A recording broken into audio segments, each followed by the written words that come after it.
Good morning. इसके पहले के वीडियो में हमने थॉर्नडाइक का अधिगम सिद्धांत देखा। आज हम देखेंगे पावलोव का अनुकूलित अनुक्रिया सिद्धांत।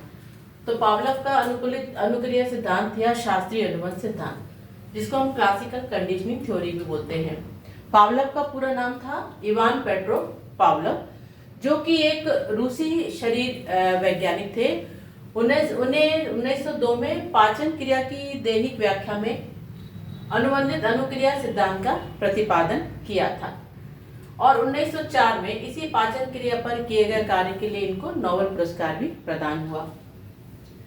पावलोव के सिद्धांत को अनुकूलित अनुबंध सिद्धांत, शास्त्रीय अनुबंध सिद्धांत, संबंध प्रत्यावर्तन सिद्धांत, सहज क्रिया द्वारा सीखना और क्लासिकल अनुबंध सिद्धांत भी कहते हैं। यानी कोई भी सिद्धांत आ जाए, क्लासिकल अनुबंध सिद्धांत के नाम से भी आ सकता है, संबंध प्रत्यावर्तन सिद्धांत के नाम से भी आ सकता है, सहज क्रिया द्वारा सीखने के नाम से भी आ सकता है, शास्त्रीय अनुबंध सिद्धांत और अनुकूलित अनुबंध सिद्धांत के नाम से भी आ सकता है।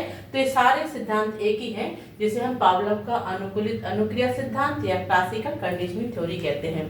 पावलोव ने अपने जो थ्योरी है उसमें 4 अंग बताए हैं, 4 विशेष अंग है। इन चारों विशेष अंगों के बारे में यदि आप जान लेंगे तो आपको पावलोव की थ्योरी बहुत आसानी से समझ में आ जाएगी। तो उसमें जो 4 विशेष अंग हैं वो कौन कौन से हैं? एक है स्वाभाविक उद्दीपक। स्वाभाविक उद्दीपक इंग्लिश में क्या बोलते हैं इसको? अनकंडीशनल और अनकंडीशनड स्टिमुलस, यूसीएस। यूसी मतलब अनकंडीशनल, एस से स्टिमुलस। तो आपको ये याद रखना है यूसीएस, क्योंकि हर जगह यूसीएस का ही प्रयोग होगा।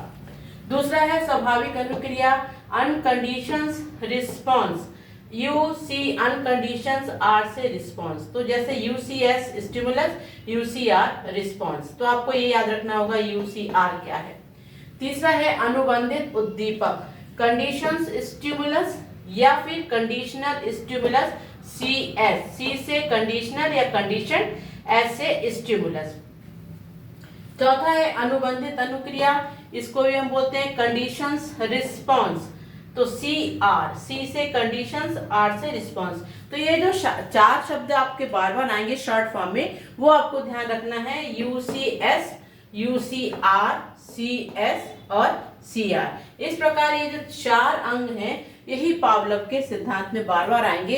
यदि आपको ये चारों समझ में आ गए, इसका मतलब है आपको पावलोव का सिद्धांत समझ में आ जाएगा।